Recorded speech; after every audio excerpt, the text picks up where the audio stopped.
அன்பர்களே, விசாகம் நட்சத்திரத்திற்கு அதிபதி குரு பகவான்.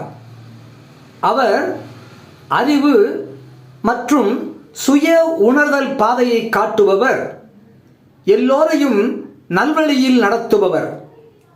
அந்த விசாகம் நட்சத்திரத்தினுடைய 1ஆம் பாதம், 2ஆம் பாதம் மற்றும் 3ஆம் பாதங்கள் இருக்கக்கூடிய துலாம் ராசிக்கு அதிபதி சுக்கிரன்.